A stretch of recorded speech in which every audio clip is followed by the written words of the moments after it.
Monsinyur Ino ingin menangkap ikan-ikan yang sudah terperangkap dengan kejahatan-kejahatan ini dan mengumpulkan mereka menjadi sebuah persekutuan kembali, menjadi gereja, gereja yang diwarnai dengan persaudaraan, gereja yang diwarnai dengan merayakan liturgi, gereja yang diwarnai dengan pewartaan, gereja yang diwarnai dengan pengorbanan, gereja yang diwarnai juga dengan kepedulian kepada sesama, terlebih yang miskin dan menderita.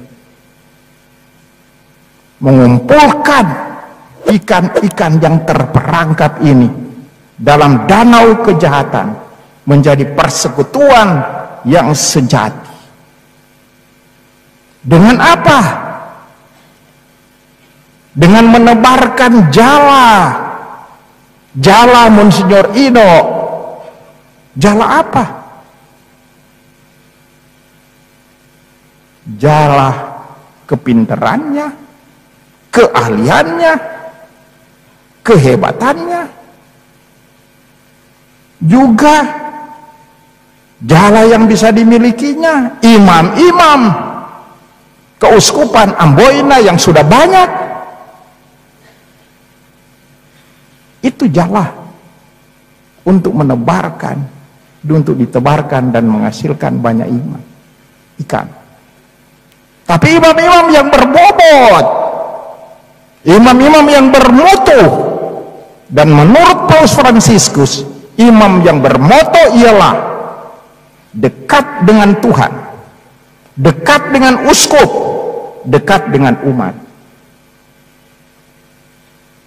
Dan ditopang menurut Paus Benediktus ke-16 oleh firman, baca-baca kitab suci, jangan pemalas, oleh doa, imam-imam pendoa, dan yang ketiga ekaristi.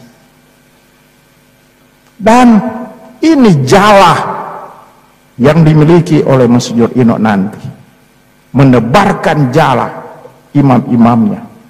Tapi juga bukan hanya imam-imam,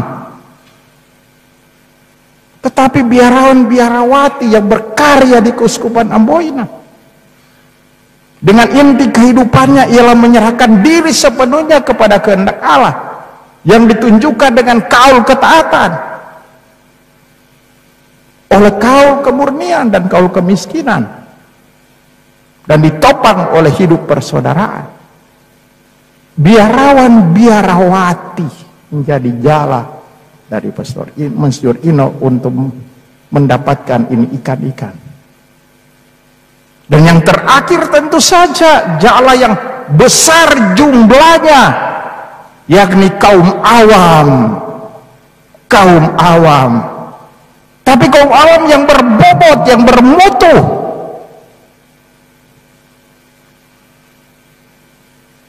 Siapakah kaum awam yang bermutu? Mereka meresapkan nilai-nilai Injili dalam dunia keluarga, dalam dunia politik, dunia ekonomi, dunia kesehatan, dan dunia pendidikan. Nilai Injili, kesetiaan, kejujuran. Kita butuh kaum awam yang jujur, bukan pendusta, hoax banyak. Kaum awam yang setia dalam hidup perkawinan. Jangan merusak perkawinan dengan menghancurkan ikatan cinta. Inilah jala-jala Monsinyur Ino yang akan pakai. Dan selanjutnya saudara-saudari sekalian,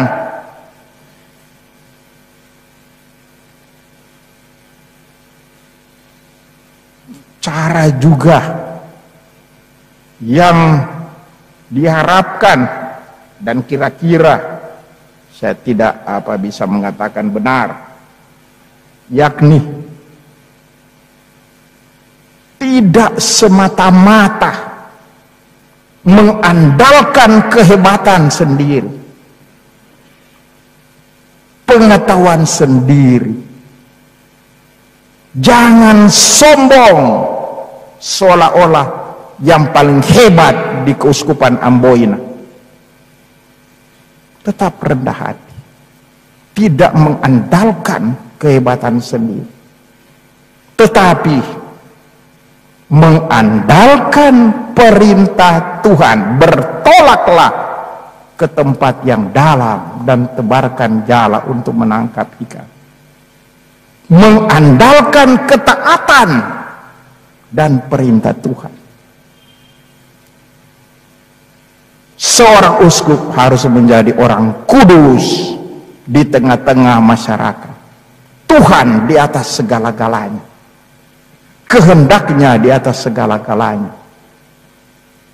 Seperti yang terjadi dengan Petrus ketika dia mengandalkan perintah Tuhan, dia menangkap ikan banyak. Tetapi kalau misalnya dia mengandalkan kehebatannya sebagai nelayan, pengalamannya sebagai nelayan, semalam-malaman tidak mendapatkan ikan, gagal total. Tapi mengandalkan Tuhan, mendapatkan ikan yang banyak.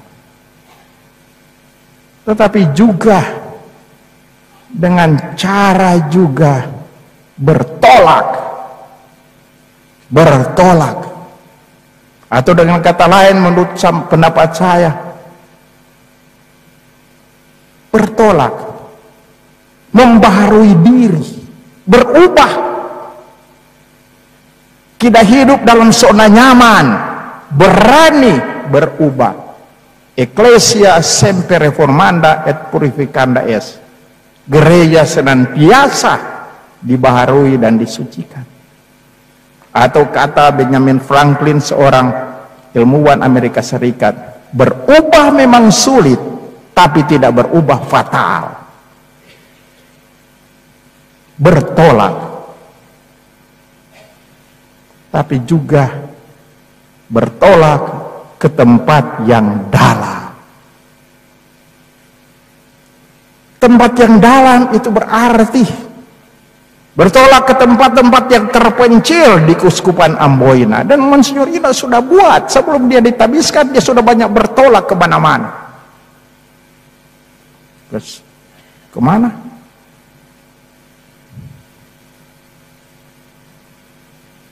Ke Buru. Kemana lagi? Ke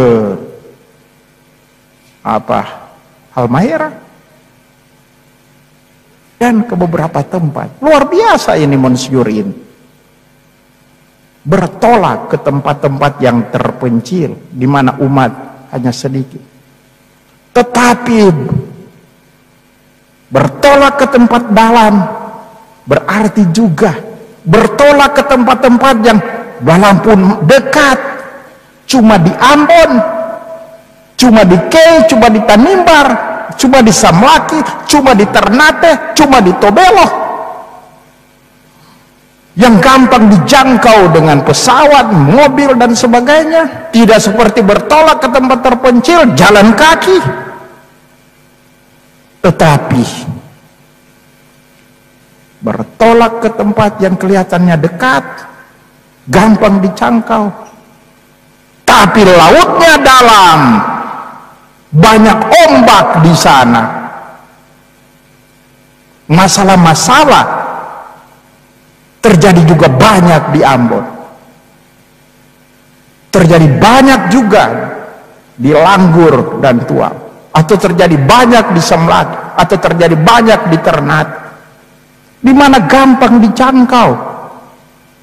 Dan barangkali bertolak ke sana lebih berat dari bertolak ke tempat-tempat terpencil, karena seringkali difitnah, ditolak, sampai barangkali harus mencucurkan air mata. Ada banyak serigala-serigala di sana. Tapi ya, bertolak ke tempat yang dalam, di mana ombak besar. Tapi tujuannya ialah untuk menangkap ikan. dengan satu keyakinan, ikut perintah Yesus. Ikut perintah Yesus, taat kepada perintahnya. Monsignor Ino, saya akhiri khotbah saya ini. Pesan saya untuk para pastor yang bekerja di Keuskupan Amboina, taatlah kepada uskupmu. Jangan banyak membangkang. Jangan berpikir itu bukan calon saya. Saya lebih hebat dari dia. Taatlah kepada uskup. Dan berdoalah banyak untuk uskup. Dan kepada umat, berbanggalah Anda mendapatkan seorang uskup yang masih muda, ganteng juga, hitam manis. Ya, luar biasa yang saya pilih. Bukan saya pilih, Paus yang pilih. Boleh juga. Umat, banggalah. Dan berdoa juga untuk uskupmu. Karena uskup bukan malaikat. Uskup seorang manusia biasa. Banyak dosa juga, cuma lain kali tidak kentara. Karena jabatan seringkali. Berdoalah supaya bertobat. Dan akhirnya Monsignor Ino, nasihat saya yang terakhir ya. Karena mulai sebentar saya mulai diam sebagai mantan uskup Amboina. Monsignor Ino, ada pepatah bahasa Latin yang bagus. Verba docent exempla traum. Kata-kata cuma mengajar, tapi contoh yang menarik. Contoh. Dan terakhir kata-kata dari seorang jenderal Tiongkok, seorang jenderal Sun Tse. Dia mengatakan, ketua atau pemimpin memimpin dengan contoh dan bukan dengan kekerasan. Semoga demikian. Amin. Dalam nama Bapa dan Putra dan Roh Kudus.